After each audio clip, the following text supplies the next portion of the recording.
Sa mga nakalipas na buwan, ilang video ng pambubog, kidnapping at rescue sa sex den ang kumalat sa social media. Ang ilang natukoy na biktima sa kidnapping, nagtatrabaho sa Philippine Offshore Gaming Operation o POGO industry.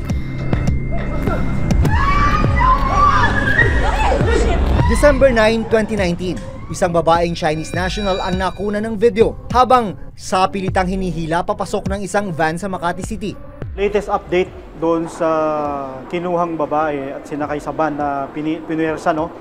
Hindi na nag-appear yung babae sa opisina namin dahil sabi ng asawa ay kusang loob siyang umuwi that time na galing doon sa nag-abduct sa kanya. So ibinaba na lang siya doon sa kanilang condo unit at pinauwi na lang.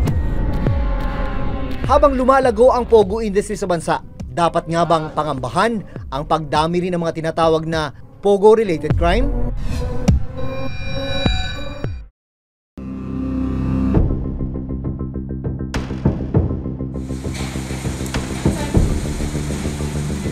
November 24, 2019, isang sumbong ang nakarating sa Philippine National Police Anti-Kidnapping Group o PNP-AKG. Dalawang Chinese national daw na biktima ng kidnapping ang itinatago sa isang bahay sa San Pedro, Laguna.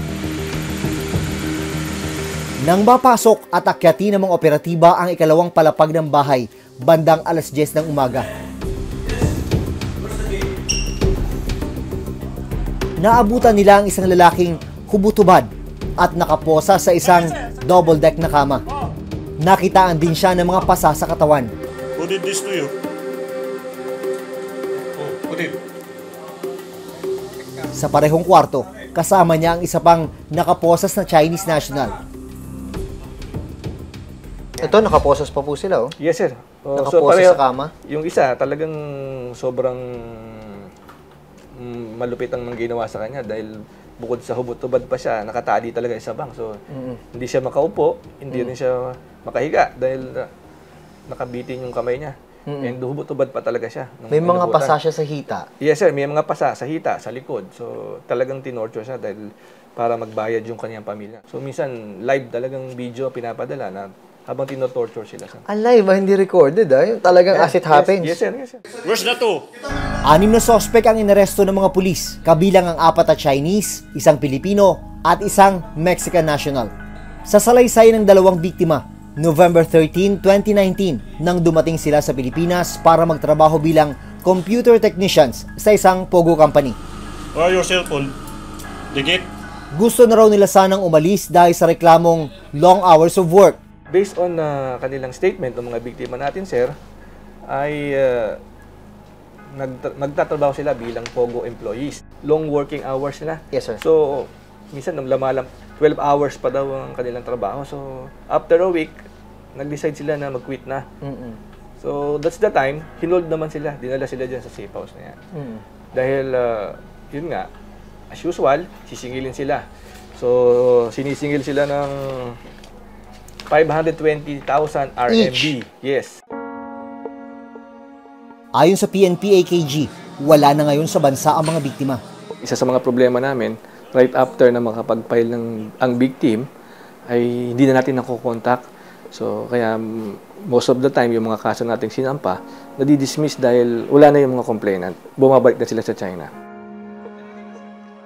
Itunuturing ng modus ng PNP-AKG ang ginagawang pagdukot ng mga Chinese sa kapwa Chinese na nagtatrabaho sa POGO industry.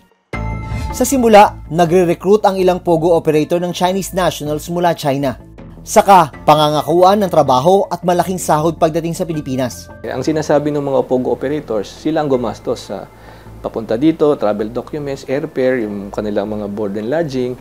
So, yun ang sinisigil naman sa kanila dito. Kapag nagsimula na sa trabaho ang POGO employee, doon na siya makararanas na abusuhin sa trabaho, gaya ng sobra-sobrang oras sa trabaho at mababang sahod.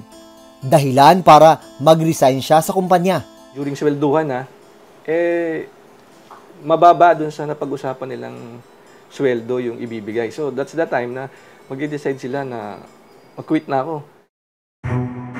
Kapag napag-alaman na magre-resign ang empleyadong Chinese, dito na raw nangyayari ang pagpapadukot ng employer. So, hinihinga na sila sir ng ransom na sinasabi, kailangan nilang bayaran tong certain amount para mabawi yung ginastos sa kanila papunta dito sa Pilipinas.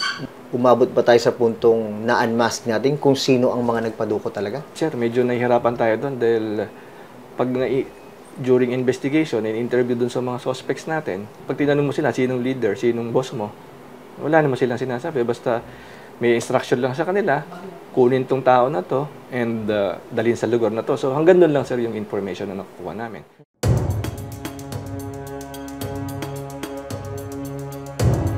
November 24, 2019, sinalakay ng isa pang grupo ng AKG ang opisina ng isang POGO service provider sa Parañaque City.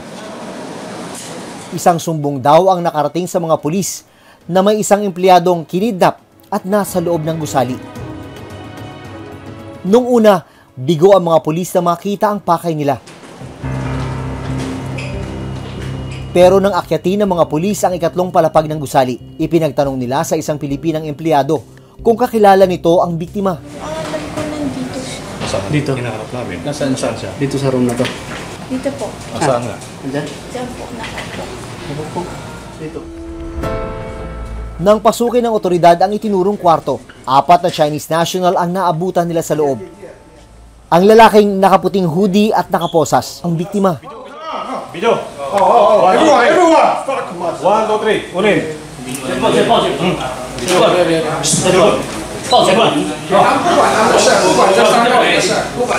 Manager siya dyan sir. Dyan mismo. Manager, ha? Oo.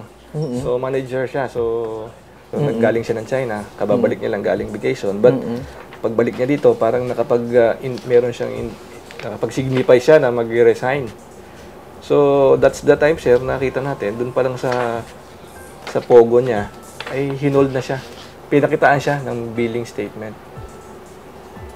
Ito daw, bago siya makalabas, kailangan bayaran niya yon. Laman ng billing statement ay mga utang niya dun sa company. So, unless he pays for that amount, ay hindi siya makakalaya.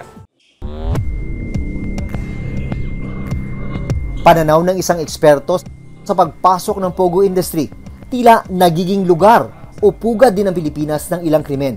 Baka mahina po ang mga law enforcement institutions and mechanism na sa atin. Tingin po nila na kapag baka gumawa sila ng krimen, may Pilipinong tutulong sa kanila na sanay, alam yung konteksto dito sa atin, kaya makakalusot sila. Taong 2019 lang, may naitalang kaso ng Pogo-related kidnapping ang PNP-AKG. Sa 13 biktima, 11 ang na-rescue. Right after, sir, na mapile natin yung kaso, so nawawalan na tayo ng contact dito sa mga victims natin. And ito, sir, ang nakaka-apekto sa during the hearing ng mga kaso dahil nadidismiss yung mga kaso nila dahil wala na, sir, yung complainant. Where's na to?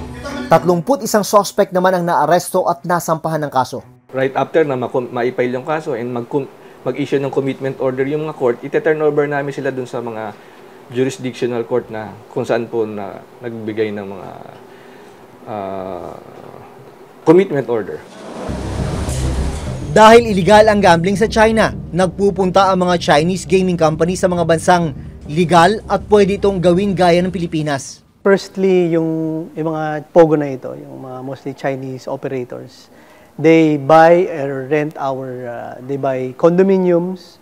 Doon po nila hina-house yung kanilang mga employees. Of course, they need office spaces. And of course, while they are here, kailangan po nila they avail of our goods and services. So ito po basically yung benefit sa ating economy. And they also help boost yung tourism.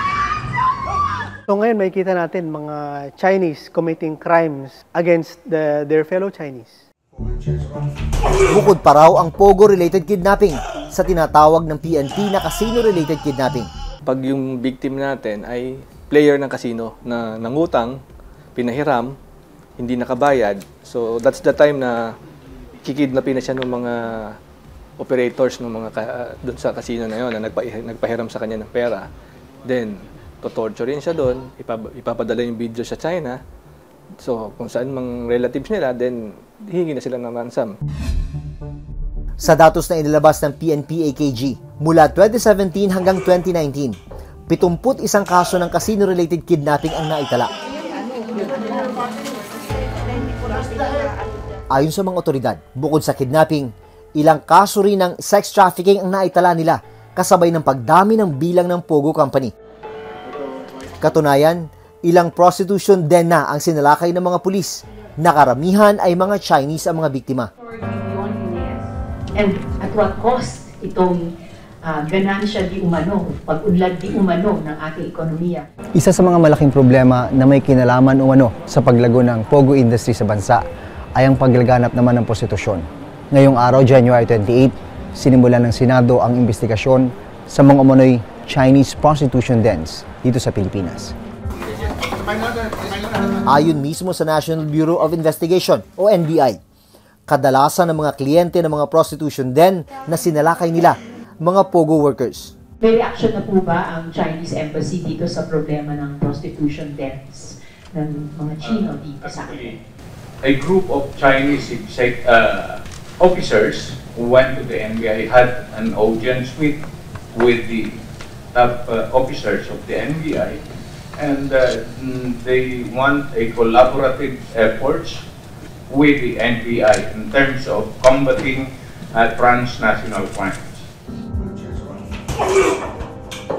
Para sa Committee on Labor, Employment and Human Resources Development ng Senado, natatabunan ng mga krimeng ang naiaambag ng Pogo sa ekonomiya ng bansa.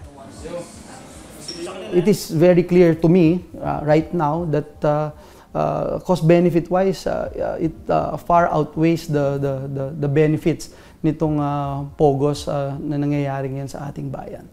Ang dami ho, there are about 5-6 kidnapping incidents that just happened recently, and it all involves not only gambling but specifically mga Pogo employees, Pogo employers. It's happening right before our very eyes in our beloved country, and alam natin ang mangyayari pagka pinalampas po natin ito at nagkibit-balikat tayo, because it's gonna get worse. Ang Cambodia, bukas din para sa mga casino at online gaming company. Kapag nakarating ka rito sa lugar na ito, parang pakiramdam mo wala ka sa Cambodia. Para ka nasa isang malaking Chinatown.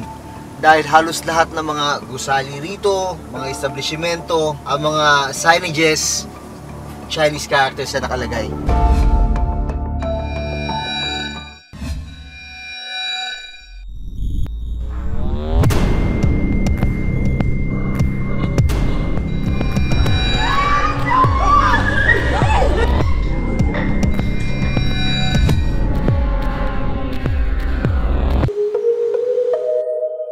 Ang Cambodia, bukas din para sa mga casino at online gaming company.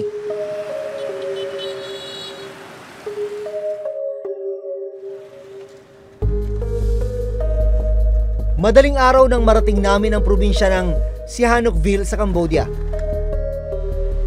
Pasado 1:30 na ngayon ng madaling araw. Makaraan ng 4 na oras sa biyahe mula Phnom Penh ay narating na namin itong Sihanoukville. Pero kapag nakarating ka rito sa lugar na ito, parang pakiramdam mo wala ka sa Cambodia. Para ka nasa isang malaking Chinatown. Dahil halos lahat ng mga gusali rito, mga establishmento, ang mga signages, Chinese characters na nakalagay. Ang dating dinarayo sa probinsyang ito dito sa Cambodia ay yung kanilang mga beach resort. Pero ngayon, ito na, mga casino. Pagputok ng araw, mas nakita namin ang kaliwat kanang konstruksyon sa Sihanoukville. Dito namin nakilala ang Pinoy na si Nesty Navales. 4 na buwan na siyang nagtatrabaho sa Sihanoukville bilang isang casino dealer. Ano na itutulong sa inyo itong trabaho? Nakakapagpadala ko sa pamilya namin, dun sa amin, dun sa probinsya sa Mindanao. Sa mga magulang ko, na nakatulong din ako sa kanila. Sa mga pangangailangan ko na natutustusan din. Sakay ng tuktok, sinamahan akong mag-ikot ni Nessie sa Sihanoukville. Sunbird lang ito. Golden Lion. Tamo yung old look, oh. Oh. Yung old look ng probinsya, oh. Tapos biglang ano lang, oh. Ito yung lumang mukha ng probinsya. Sa loob, may ongoing construction. Kadalasan grupo-grupo sila. Yung iba naman may escort ng mga babae.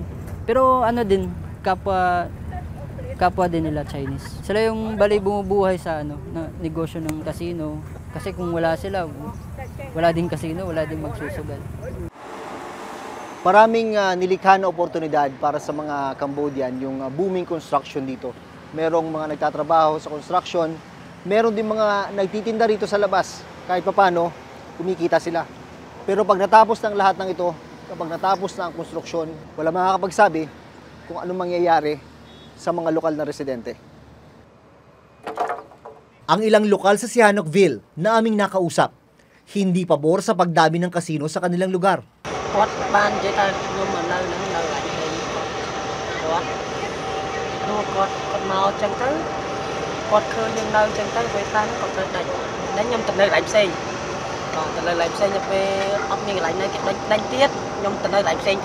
Authorities drive you away from this property. They do that always? Go away like that. Pain. Oh! It's painful. Pero kasabay ng pag-usbong ng kasino at online casino industry dito sa Cambodia, naging lokasyon rin daw ito ng bulk cash smuggling at laundering of organized crime revenue ayon sa pag-aaral ng United Nations Office on Drugs and Crimes na inilabas noong 2019. When you launder money, ibig sabihin po noon, more often than not, involved ka rin sa mga other illegal activities. So, and these illegal activities could be drugs, human trafficking. Bilang hakbang para mapigilan ang mga krimen sa Cambodia, simula ngayong January 2020, nagkaroon ng ban sa lahat ng online casino sa Cambodia. Hindi na mag-i-issue ng lisensya para sa online gambling alinsunod sa direktiba ni Prime Minister Hun Sen. Ang tanong, sa Pilipinas kung saan may mga naitalang krimen gaya ng kidnapping at prostitusyon, dapat na nga bang pag-aralan ng polisiya natin sa pagpasok ng pogo at casino industry? It's really a matter of a state policy if we will continue to pursue this direction, this particular path na it's gonna get worse pag hindi po natin inayos ito at hindi handa. At ngayon, klarong-klarong hindi handa ang ating pamahalaan sa ganitong mga bagay. Dapat daw mas maghigpit ang pamahalaan para masigurong hindi maging pugad ng mga gumagawa ng krimen ng Pilipinas. Kung tayo talaga ay tatahak dito sa direksyon ng pagre-regulate ng gambling schemes gaya ng Pogo, masiguro po natin na hindi tayo dehado at masiguro po natin na talagang tunay na protektado ang ating mga kababayan. Mismo mga kapulisan na natin na nagsasabi kung paano nag-spike yung mga criminal activities being propelled by the foreign workers, especially of Pogo employees. Mula nang umusbong ang offshore gaming noong 2016 sa Pilipinas, gaano nga ba kalaki ang kinikita ng bansa? Sa BIR, ang kinokolekta namin ay yung 5% franchise tax sa gaming revenues. Aside dun sa franchise tax na gaming revenues, yung ibang taxes nila, subject sila dun sa ordinary taxes like yung sinisingil natin palagi sa mga foreign workers na yung withholding tax. Noong 2018, nakakolekta kami sa estimated sa Pogo ng 2.3 billion.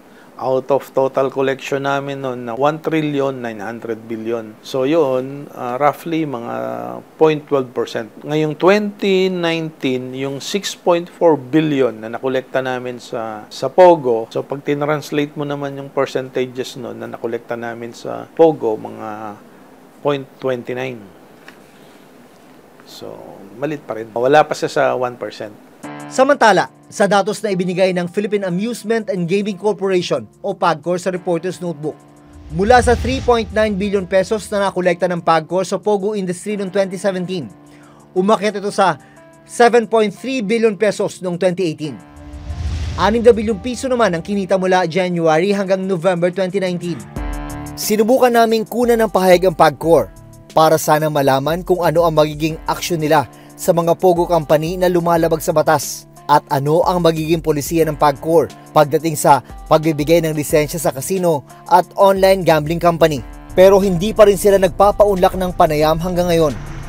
Nitong August, sinabi ng pamunuan ng PAGCOR na hindi muna sila tatanggap ng mga bagong application sa pagtatayo ng POGO habang pinag-aaralan ng iba't ibang issue kaugnay ng offshore gambling industry. It's about time, after 2.5 years of implementing this program, we stop first, take stock, and look at all of the other concerns that we have not met comfortably and effectively.